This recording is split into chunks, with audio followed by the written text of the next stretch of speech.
Hi, this is Janie with Paper Compulsions. I'm going to show you how I made these decorative gift boxes.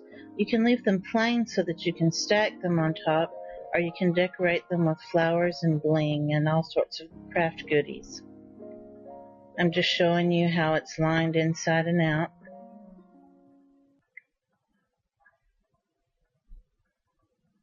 And I have a ribbon tied around it just for aesthetic reasons, but you don't have to because they're pretty secure. I'm showing you the cut files for the box. This is the lid. You can see the little notches cut out on the side.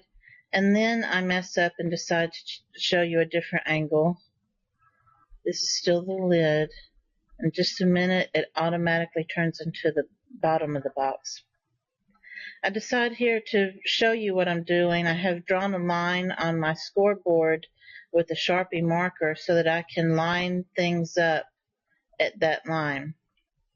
And I'm lining the groove between the tab and the side of the box at the top and bottom, and then scoring all the way down, because it's not exactly 1 inch on those long edges.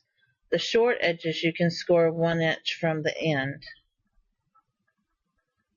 You can see I've already inked the edges of the box because it's easier than doing it afterwards, but I'll show you in a minute how you can ink them afterwards. I've just scored and pressed those down with my bone folder, and here I'm inking with Gathered Twigs Distress ink.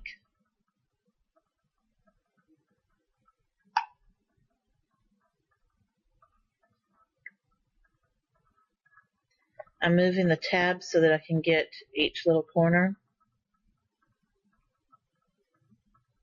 And normally I don't ink the edges of my box, but the paper I was using is distressed, and it's literally Tim Holtz wallflower paper for the one I'll be showing you right here. And so it really needed to be a little distressed to go along with his paper. The box I showed earlier in with the pink flowers is from Fab Scraps French Heritage paper line.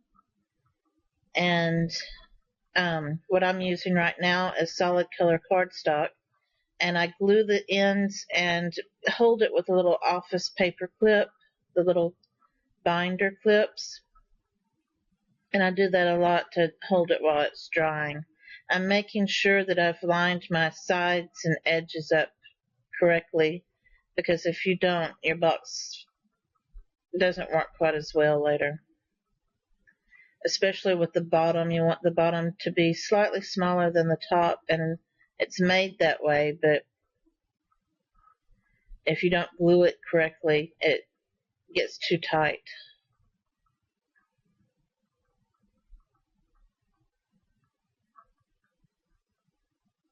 And I'm going to show you, I've already got the lid done, and I've taken a panel from the wallflower paper from Tim Holtz Distress paper pack, and I've already matted it on cardstock, white cardstock that I edged in barn door red. I'm putting adhesive on it, and then you're going to see me get my Scotch quick dry glue and go along the edges. And just a few dots here and there. I'm holding the nozzle very close to the paper so that I'm just getting a thin line of glue. But that helps secure it. And I'm going to place it on top. Right now it doesn't matter if the top or the bottom because that's the first piece I'm putting on. And then I'll turn it over in order to burnish it and really press into the edges to adhere it. Since I've got it turned over, I'll take the piece I'm going to line for the inside of the box. I don't have a mat under this one. I'm just using the decorative panel. If you get the cut files from my blog or my Etsy shop, there are cut files for the box itself. It measures 8.5 by 5.5 when you're through. And then there's files for the matte layer, and then the slightly smaller cover layer, and then the inside pieces. I'm taking an inside piece for the side of the box. The box is about 1 inch deep, a little over 1 inch. And you can't really see that I'm gluing it down here, but you can see that I've stood the box up so that I can press against it and get it adhered really well. I use both tape and the wet glue because the tape will hold it right away and the wet glue will secure it and keep it in place forever. And I make sure and get the edges with the wet glue because those are the areas that would tend to start to come off. In just a few minutes, I realized that you can't see what I'm doing, so I turn it around. There you go. And then I just take it off and fix it. That was really forgiving. And I've taken my bone folder and pressed it in. And then I'm taking this piece, and since this is the lid, it has a notch left out. I'm going to put tape on both of them. And of course, I'm about to set the box on top of one of the pieces, but it's okay. I'll fix it later. And I've put in glue all around the edge. And what I want you to see with this is that I line up the notches. See, I've put it on top of the glued piece. I line up the notches in the middle and then do the edges. And I'll give you a close-up view in a minute. The notch just lines up flush against itself. With the mats on there, I could have made it where there was a little bit of a border where the notch comes in, but that gets kind of complicated, so I just figured I'd make it easy. And as I'm putting it on there, I line it up, and then I usually put my finger in the little hole to make sure I've got all the edges lined up.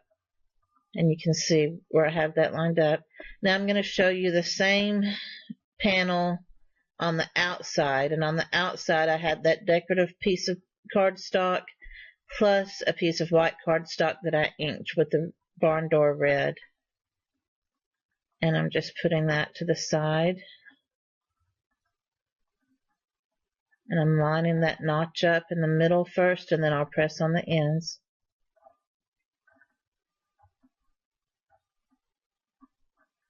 And then press that down, and I'll put it down and on the other side and press it with the bone folder. And then I'm just going to do the same thing, and I don't think you really need to watch all that, so we'll jump in a minute. Here's the panel, the decorative panel for the next side. Or maybe I don't fast forward it. I've forgotten. What happened is that I started on making the lid, and then I jumped to making the bottom of the box, and then I go back to decorating the lid of the box.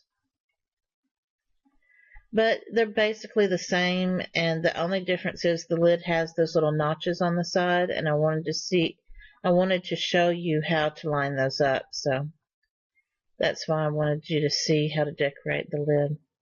And you can leave the boxes plain, and I say plain, but they're decorative, without any embellishments on the top, so that you can stack them up. Or if you're giving it as a gift box for a card or something special, you can decorate the top of it. And that will be for one of the short ends on the side.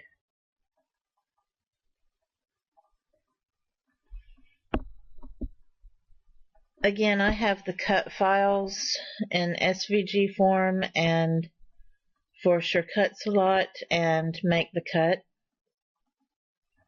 And I also have templates. It'll be available on my blog for a short time, and then I'll have it listed in my Etsy store.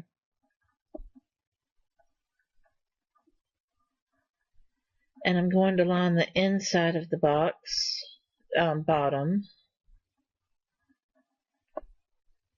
And I lined the inside of the sides on the bottom part, and the outside edges are just plain, so that it doesn't interfere with taking the box on and off.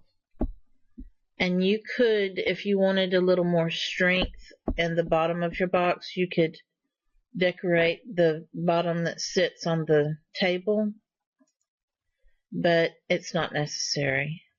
And most people don't see that edge anyway, so it's just up to you. By the time you put 2 layers of cardstock, it's pretty sturdy. And here I've magically put all the edges in. And here I am folding the box. I had to turn it towards myself a little. I show you how that I put the flowers on this box. Earlier I just had the flowers sitting up there. I've taken a big bling swirl that I just got from Michael's. I think it's a Recollections Pearls and Bling sticker. And I cut it apart. I usually don't ever use them straight as they come on the package just because I want it to fit in certain places, and I've just cut it apart, left it on the adhesive carrier sheet, the little clear sheet, and cut it apart, and then I take it part of the way off the clear sheet and lay it down, and then take the clear sheet off for the rest of it. And then I've already done my flowers. The ones I'm doing right now are called Pretty Flowers. The big one is my open rose. And I've already made those by hand and had them ready. I have other videos showing how to do the pretty flowers, and I have tutorials for sale on the open rose. Here's that finished box again. And there's a close-up on the flowers. And here's the wallflower paper box.